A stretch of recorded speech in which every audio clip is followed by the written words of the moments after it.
We think of Michael as a warrior angel clothed in light, sword drawn, fighting for heaven. But what if his creation held a secret far deeper than battle? What if God formed Michael not just to fight, but to declare something eternal? Michael wasn't born in response to chaos. He was crafted before time cracked open, before earth breathed, before the first sin. His presence wasn't reaction, it was prophecy.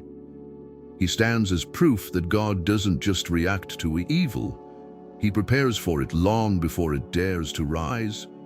His name alone shakes kingdoms. Michael, who is like God. It's not a question, it's a challenge, a declaration of war against every being that tries to exalt itself.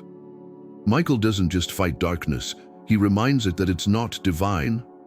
And if God created Michael with such purpose, what does that say about you? Comment below. I stand under heaven's command. Subscribe to Ancient Light for more revelations, spiritual mysteries, and eternal truths brought to life. Before the fall of man, before the serpent spoke, before Eden bloomed, there was war, not on earth, but in the heights of heaven. And in the center of that unseen conflict stood one name, Michael, not as a singer, not as a messenger, but as the first defender of the holy.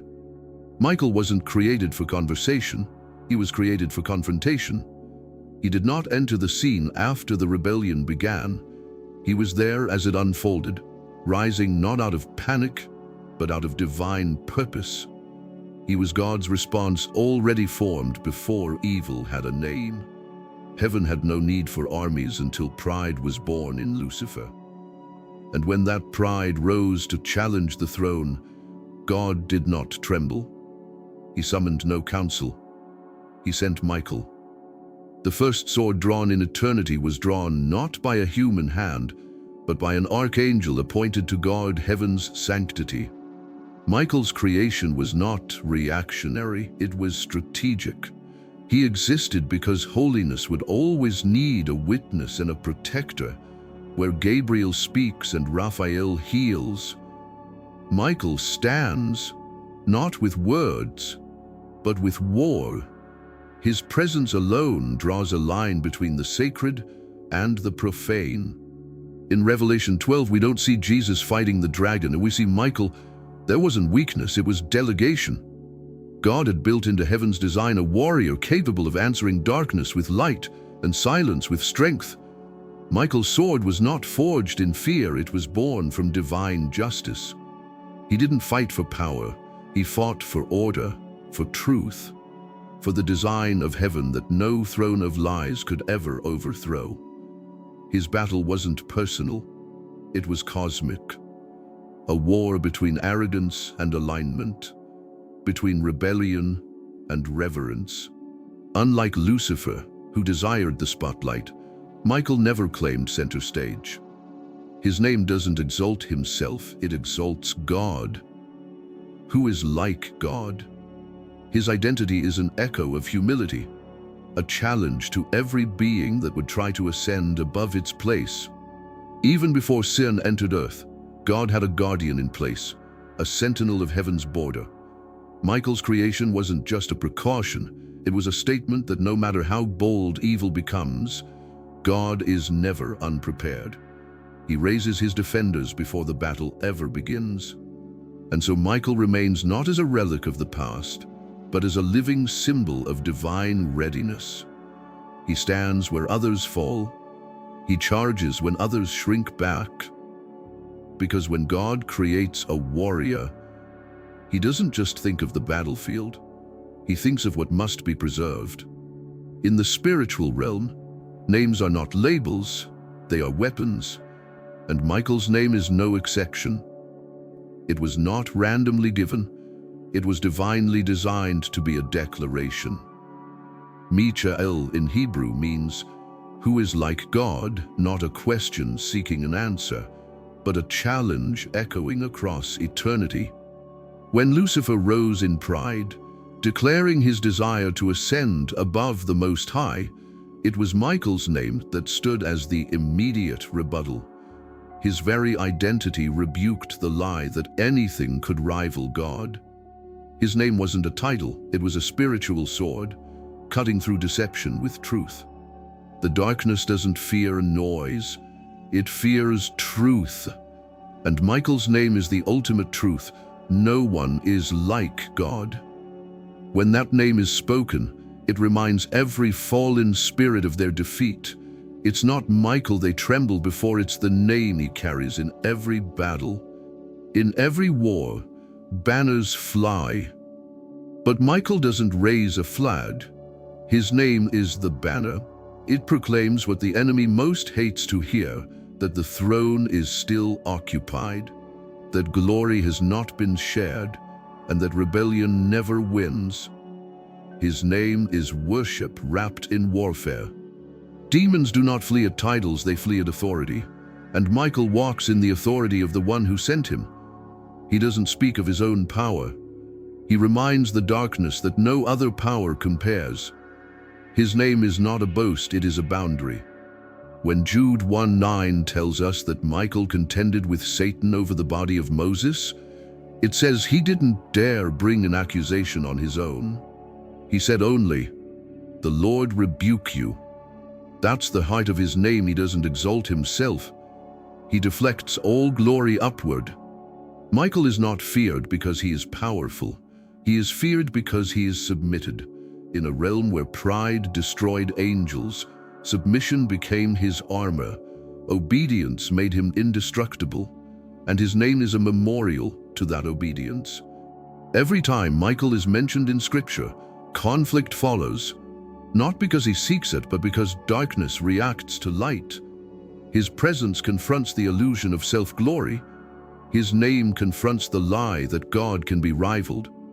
So when the kingdom of darkness hears Michael, it's not just hearing a warrior, it's hearing a war cry, a thunderous reminder that every knee will bow, that no created thing can dethrone the Creator.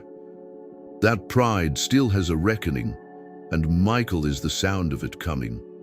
Long before the first man drew breath, before the stars formed constellations, before Eden bloomed, war erupted, not on earth, but in the highest realms of heaven. And this war didn't begin with swords, it began with pride. A thought, a whisper, "I will ascend." Lucifer, once radiant in light and sound, desired more than beauty, he desired God's throne. In a realm built on harmony, one voice chose dissonance. That was the beginning not of creation, but of rebellion, a cosmic fracture that tore through eternity. Michael did not wait to be called. He was already watching. He was already positioned. When Lucifer rose in defiance, Michael stood in alignment, not as God's equal, not as his rival, but as his defender. Not in silence, but in supernatural obedience. This wasn't a war of armies, it was a war of allegiance. 1/3 of heaven turned toward self-exaltation. Michael, with the hosts of heaven, turned toward the throne. The line was drawn not by weapons, but by worship, and loyalty became the battlefield. Heaven's halls, once echoing with praise, trembled with a storm never seen before. And in that moment, Michael did what no angel had done. He led the charge against one who had once stood among them. He didn't hesitate. He didn't retreat. He cast down the pretender. Revelation 12 says, Michael and his angels fought against the dragon, and the dragon lost, not because Michael overpowered him, but because Michael stood in what could not be shaken. The victory wasn't just in strength, it was in position. Lucifer fell like lightning, not because Michael gloried in battle, but because God's design cannot be overthrown. Michael was the sword. God was the authority behind it. One moved in rebellion, the other moved in rank, and heaven always honors alignment. This war wasn't an afterthought. It wasn't a glitch in God's plan. It was a moment God already foresaw. And that's why Michael was created before the chaos a warrior formed. in anticipation of a war that would reveal the unshakable nature of divine order. Even today, the echoes of that war remain. Every spiritual battle, every deception, every confrontation between truth and lies finds its roots in that first rebellion. And still, Michael stands not as a memory of the past, but as a guardian of what cannot fall. The war that began before time wasn't just about heaven. It set the tone for everything that followed. And Michael's sword, drawn in that ancient moment, still gleams with purpose, reminding every power that the throne is still secure and the enemy is still defeated. God is not the author of chaos. His throne is surrounded by symmetry, his creation marked by rhythm seasons, stars, breath, and blood. And when that divine order is threatened, heaven does not descend into disorder. Instead, God raises up a warrior whose very presence restores alignment. His name is Michael. Michael isn't a symbol of violence. He is a sign of order enforced. Where Lucifer disrupted harmony with ambition, Michael re-established it with allegiance. He does not fight for glory. He fights to protect the holy design written into the bones of creation itself. Every time Michael appears in Scripture, he is defending structure, whether it's heaven's realm, Israel's destiny, or the final unfolding of the end times. He is not heaven's muscle. He is heaven's alignment. He doesn't crush rebellion for revenge. He does it for righteousness. When Daniel fasted and prayed for clarity, the answer was delayed not by human error, but by spiritual interference. And who came to restore the way? Michael, not to explain, but to clear the path. Because some assignments aren't fulfilled through prophecy, they're fulfilled through power. Michael isn't called to negotiate. He isn't sent to reason. He's activated when truth is obstructed and God's order is challenged. He carries no scroll. He delivers no message. He arrives with one assignment: restore what has been shaken. Heaven doesn't panic when evil rises. It sends Michael, not because God needs protection, but because he honors the structure he designed. And Michael, unlike Lucifer, moves only when sent. That obedience is his weapon. That surrender is his strength. Where Gabriel carries the word, Michael carries the boundary. Where angels minister, Michael maintains holy ground. His authority is not in his voice, but in his position, firm, unwavering, unshakable.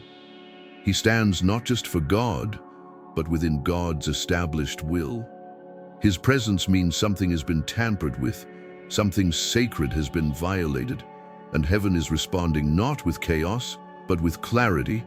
When Michael rises, heaven is not scrambling. Heaven is realigning. Every war he enters is a war for restoration. And perhaps that's why Scripture calls him a prince, not just a fighter, because princes guard kingdoms. Princes enforce royal decrees. And Michael was formed to stand as heaven's front line against the counterfeit order of darkness that seeks to imitate the divine. Michael doesn't just win battles, he reinstates balance. He reasserts the structure of what should be. And in every clash between light and shadow, his sword is not just cutting down rebellion, it's restoring the shape of heaven's original intention. There's a reason Lucifer fears Michael, not because of brute strength, but because of what his name represents.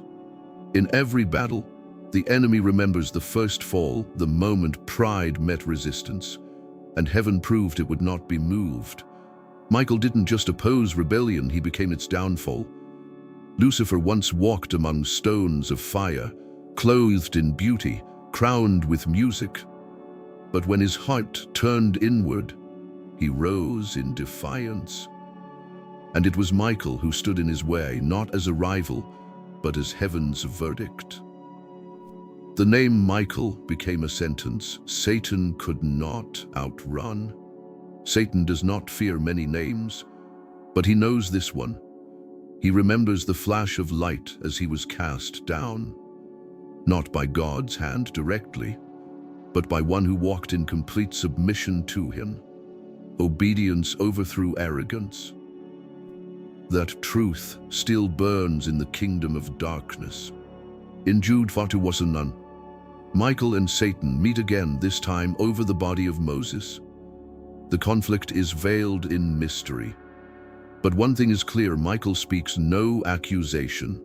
He says only, "The Lord rebuke you." Even in battle, he does not exalt himself. He defers to the true source of power.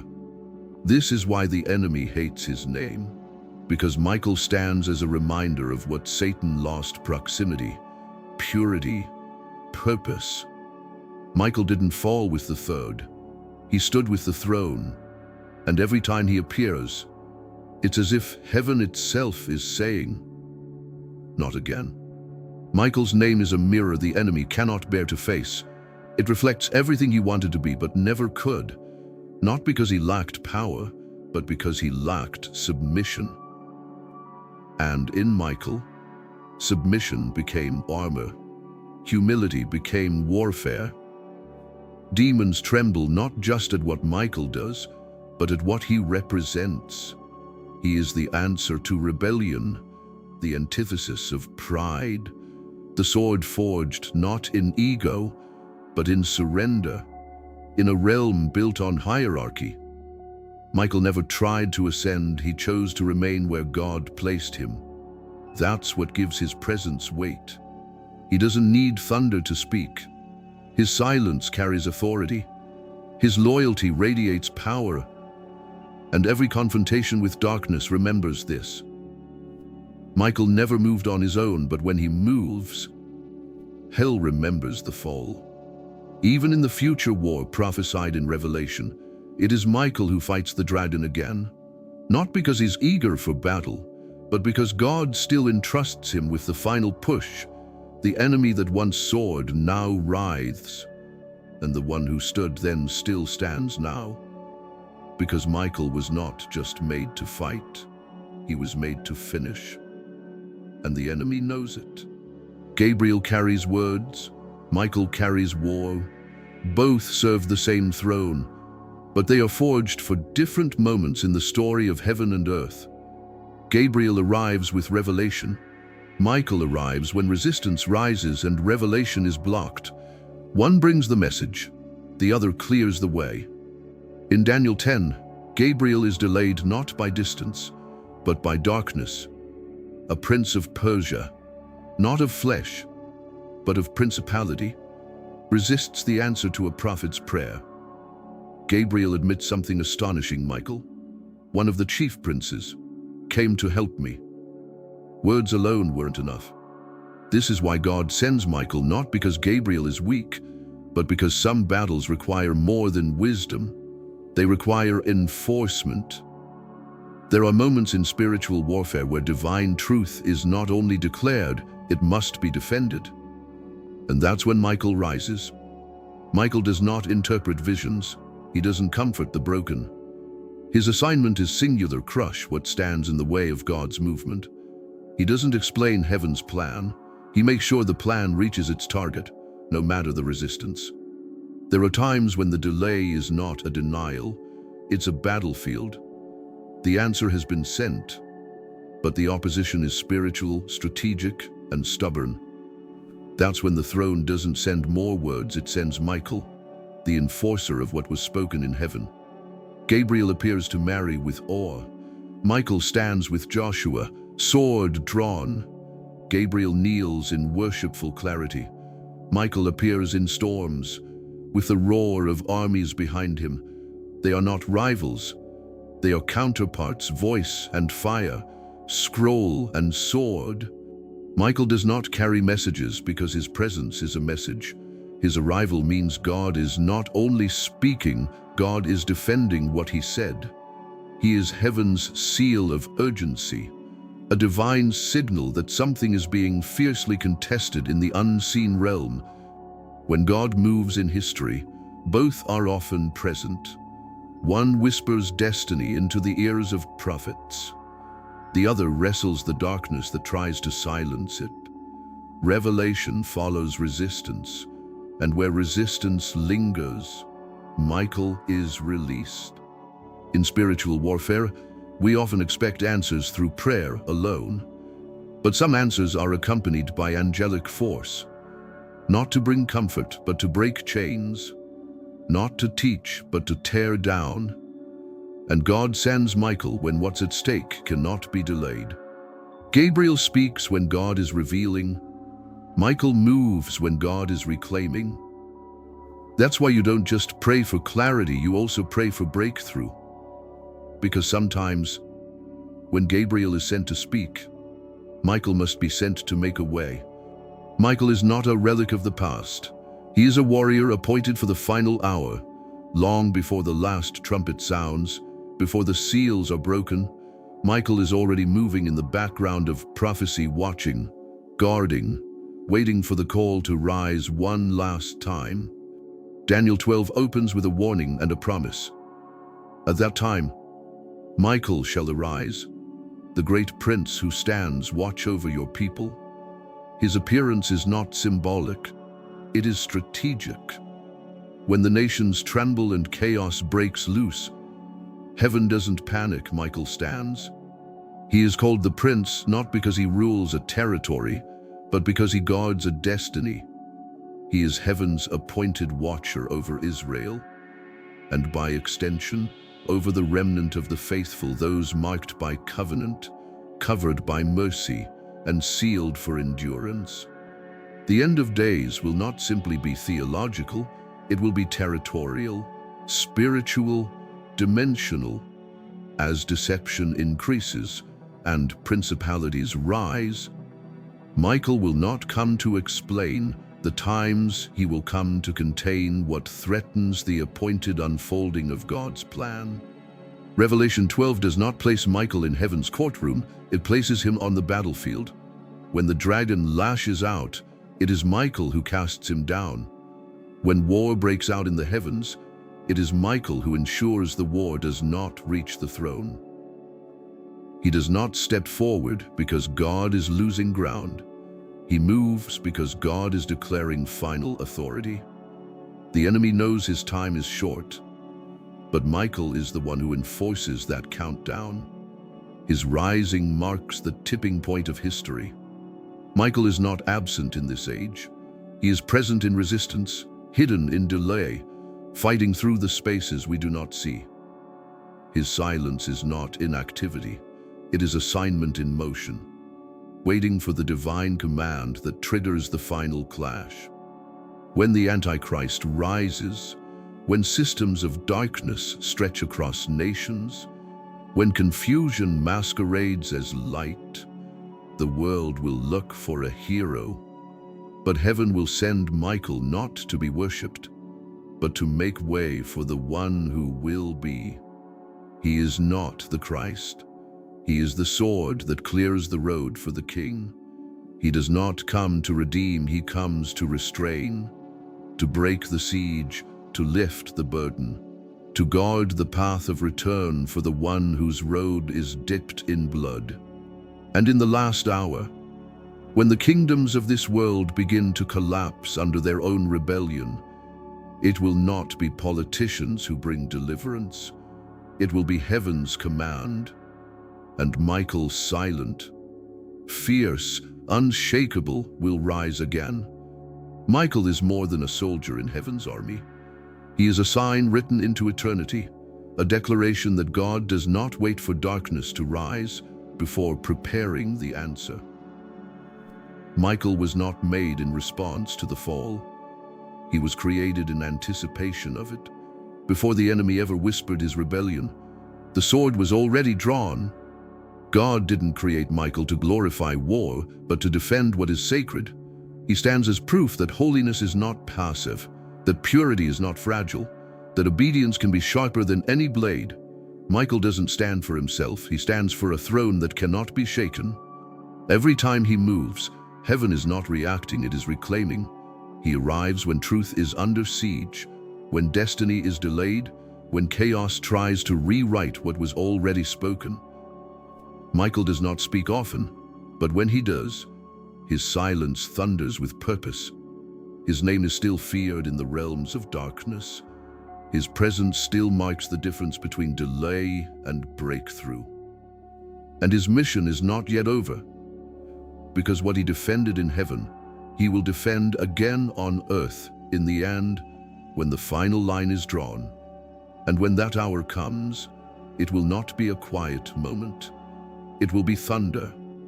The remnant will not stand alone. The king will return, but before him, Michael will rise. One final war, one last stand, and heaven's warrior will not retreat. So why did God create Michael? Because God always makes a way to protect what matters. Because obedience always precedes victory. Because every generation needs to remember heaven fights back. Comment below. I stand under heaven's command. Subscribe to Ancient Light for more sacred mysteries, prophetic truth, and revelations that awaken the soul.